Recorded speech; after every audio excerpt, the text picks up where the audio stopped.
ছাত্রদল panel vote বর্জন করলো, এই বিষয়ে আসলে আপনার কি বলার আছে? দেখেন, এরা আসলে কে নির্বাচনে অংশগ্রহণ করবেন কি অংশগ্রহণ করবেন না, এটা অবশ্যই তাদের রাইট রয়েছে। সে জায়গায় তারা সেই সিদ্ধান্ত গ্রহণ করতে পারেন। আমরা ঐক্যের ডাক দিতে চাই, আমরা তাদের সঙ্গে সহাবস্থানের রাজনীতি করতে চাই, আমরা তাদেরকে নিয়ে একই সাথে চলতে চাই। তারা নির্বাচন বর্জন করলেও আমরা তাদের পাশে রয়েছি, তারা নির্বাচনে যদি আবার ফিরেও আসে তবু আমরা সাথে রয়েছি। সারাদিন আসলে কী পরিমাণ অপপ্রচার চলেছে, কী পরিমাণ আসলে ফ্রেমিং করা হয়েছে, কী পরিমাণ দায় চাপানোর রাজনীতি করা হয়েছে, সেই জায়গা থেকে আমরা মনে করি আমাদের জায়গাটা যথেষ্ট ট্রান্সপারেন্ট ছিল। আমরা আমাদের জায়গাগুলোতে যথেষ্ট স্বচ্ছ ছিলাম, কিন্তু আমাদের প্রতি যে অ্যাবস্ট্রাক্ট দায়গুলো নিয়ে আসা হয়েছে সেগুলোর কোনো প্রকার কনক্রিট ডকুমেন্ট কিংবা কনক্রিট এভিডেন্স ছিল না। সুতরাং আমরা মনে করি আমরা আমাদের জায়গায় যথেষ্ট বিচক্ষণতার সাথে আমরা ঠান্ডা মাথায় আমরা ডিল করেছি এবং আমরা শিক্ষার্থীদের দাবি আদায়, শিক্ষার্থীদের একটা অভিযোগ করা হচ্ছে যে জামাত নেতার যে সংশ্লিষ্টতা বলা হচ্ছে, সেটা আপনি আবার বলছেন যে বিএনপি নেতা। আসলে এই জলঘোলা কেন? আসলে এই জলঘোলা আসলে শুরু হয়েছে, জলঘোলা করা হয়েছে আসলে অভিযোগটা আনার কারণে। আমি যেহেতু আপনাকে দেখিয়েছি যে উনি আসলে বিএনপির সঙ্গে সংশ্লিষ্ট, বিএনপির ক্রমাগত বিএনপির পোস্ট একের পর এক দেখতে পেয়েছেন আপনি, এটা কোনো একটা দুটো পোস্ট না। সেক্ষেত্রে উনি বিএনপির রাজনীতির সঙ্গে সংশ্লিষ্ট। আমরা তো বলিনি যে বিএনপির রাজনীতির সঙ্গে সংশ্লিষ্ট কারো কোম্পানির ইভিএম করবো না। আমরা বলতেছি যে ইভিএম মেশিনের ত্রুটি আছে কি নেই সেটা আমরা যাচ করতে চেয়েছি, কিন্তু আমরা এমন বলিনি যে কোন কোম্পানির জন্য। সেক্ষেত্রে বলতে গেলে তো বর্তমান আমাদের উপাচার্য, উনি জাতীয়তাবাদী শিক্ষক ফোরামের সভাপতি ছিলেন, তার বিশ্ববিদ্যালয়ে আমাদের বর্জন করা উচিত।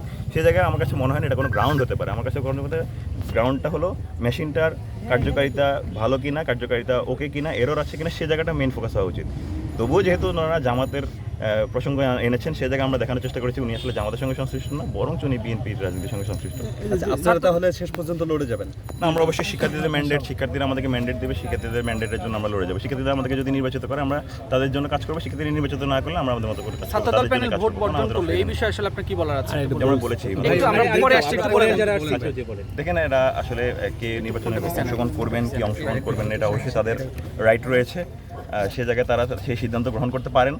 আমরা মনে করি শিক্ষার্থীরা রায় দেবেন, শিক্ষার্থীরা যে শিক্ষার্থীরা তাদের ভোটের দ্বারা সেই রায়টা দেবেন এবং শিক্ষার্থীরা আসলে সেই বাছাইটা করে নেবেন আর কি, যে আসলে এই ক্যাম্পাসের এই নির্বাচনটা সুষ্ঠু হয়েছে কি হয়েছে না, তাদের দ্বারা আসলে আমরা নির্বাচিত হয়েছি কি। গণতান্ত্রিক সৌন্দর্যটা আসলে যা ছিল সেটা গণতান্ত্রিক সকাল থেকে কিংবা গতকাল থেকেই নির্বাচনের সার্বিক পরিস্থিতি যেই প্রশ্নবিদ্ধ হয়েছে, নির্বাচনের সার্বিক নিরাপত্তা, নির্বাচনের যে প্রাক্তন ইস্যু এবং একই সাথে যেই ট্রান্সপারেন্সি জায়গাগুলো যেভাবে হার্ম হয়েছে, আমার কাছে মনে হয় সেই জায়গা থেকেই এই সিস্টেমেটিক ফলটা তৈরি হয়েছে।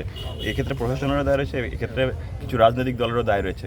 সে জায়গায় আমরা মনে করি শিক্ষার্থীরা যদি সবাইকে ম্যান্ডেট দেয়, সে জায়গায় সেটি হবে মুখ্য ব্যাপার। এখানে কেউ বর্জন করেছে কি করে নেই, কত পার্সেন্ট শিক্ষার্থী এখানে ভোট কাস্ট করেছে, কত পার্সেন্ট শিক্ষার্থী রায় দিয়েছে, সেটা আসলে মুখ্য ব্যাপার হওয়া উচিত এবং সেটা নির্বাচন কমিশনারই আসলে নির্ধারণ করবে। এক লাইনে বলবেন ছাত্রদলের উদ্দেশ্যে কি বলবেন এই বর্জনের বিষয়ে, তাদের উদ্দেশ্যে কিছু বলার? আমরা ঐক্যের ডাক দিতে চাই, আমরা তাদের সঙ্গে সহাবস্থানের রাজনীতি করতে চাই, আমরা তাদেরকে নিয়ে একই সাথে চলতে চাই। তারা নির্বাচন বর্জন করলেও আমরা তাদের পাশে রয়েছি, তারা নির্বাচনে যদি আবার ফিরেও আসে তবু আমরা সাথে রয়েছি। আমরা সহাবস্থানের রাজনীতি চর্চা করতে চাই, আমরা সহমর্মিতার রাজনীতি করতে চাই, এক্ষেত্রে আমাদের দূরত্বগুলো দূর করতে চাই।